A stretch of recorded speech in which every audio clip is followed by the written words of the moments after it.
मला जी काही माहिती मिळाली, इथं जे समोरच्या पार्टीचे उमेदवार आहेत ते भाजपचे आहेत का काँग्रेसचे आहेत हे आणखी लोकांना कळायला मार्ग नाही.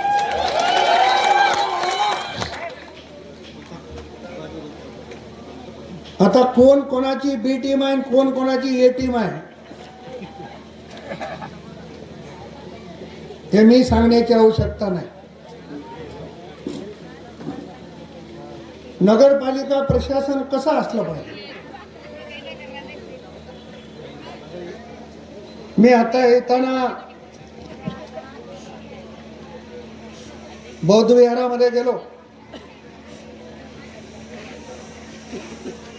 जगाला शांतीचा संदेश देणारे भगवान गौतम बुद्ध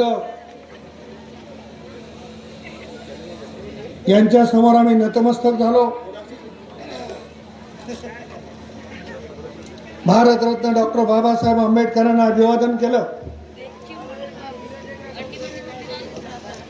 आणि तिथं जी मंडळी होती त्या मंडळीला मी सांगितलं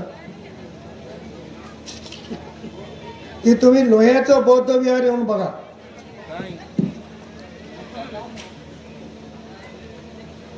लोह्यामध्ये आम्ही बौद्ध विहार उभा करतोय.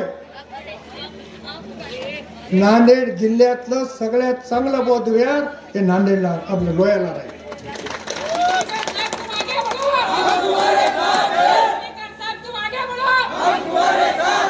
आज मी प्राथमिकता म्हणून त्यांना 4 कोटी रुपये दिले. 50% वर काम झालेलं आहे. लबाडाचं निमंत्रण नाही.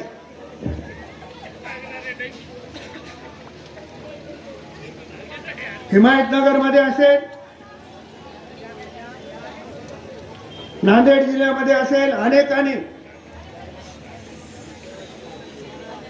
दलित बांधव भगिनी, मुस्लिम बांधव भगिनी ह्या लोकांचे 50 वर्ष मतं घेतली. मुस्लिम समाजाला 50 वर्ष बनवण्याचं काम केलं.